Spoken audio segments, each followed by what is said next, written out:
Et dans tous les cas, ça n'empêche pas que la couverture, notamment la couverture qui est la grosse majorité de la vente d'un livre, hein, c'est sa couverture, ça pour le coup l'IA ne te la fait pas. Alors du coup, tu peux utiliser Midjourney pour créer des images de fond, des images pour ta couverture et tout, mais tu vois, l'expertise, créer une couverture qui vend, ça pour le coup, c'est encore pas délégable par l'IA facilement, quoi.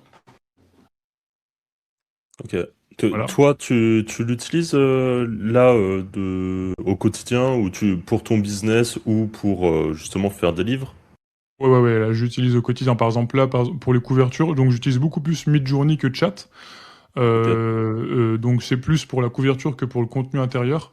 Mais pour le coup, ouais, là j'utilise à fond l'IA, ouais, Et c'est pour carrément. faire des idées et après tu délègues à, par exemple, un designer.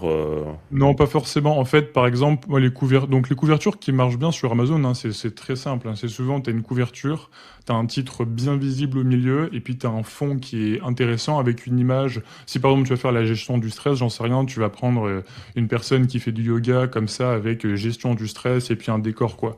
Et donc du coup, cette image de personne qui est en train de méditer pour ta couverture, au lieu de l'aller la chercher sur un site, sur Freepik ou n'importe où, et d'avoir des problèmes de droit d'auteur, d'avoir ton Hmm. image qui est pas exactement comme tu veux et tout, tu l'as fait avec Midjourney, quoi.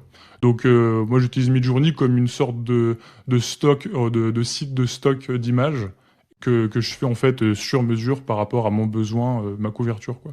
Et t'arrives à avoir des trucs vraiment qui te plaisent à 100% Ouais, ouais, par ouais. rapport à si tu l'avais fait faire par quelqu'un à qui t'avais donné tout ce que tu voulais. Ah j'ai même beaucoup mieux en fait. Aujourd'hui, Ah ouais. tu maîtrises un peu Midjourney et tu maîtrises un peu des. Donc moi j'utilise Affinity, donc c'est un peu c'est le concurrent de Adobe InDesign, hein, c'est grosso modo la même chose. Si tu maîtrises un peu de compétences de graphisme et que tu maîtrises Midjourney, combine ça et t'as un truc qui est méga plus quali que n'importe quel graphiste pro qui va te facturer 250 balles la couverture, quoi. Tout le monde peut faire du cash avec les bonnes méthodes. Inscris-toi à la formation gratuite qui te dit comment te lancer, même si tu es débutant.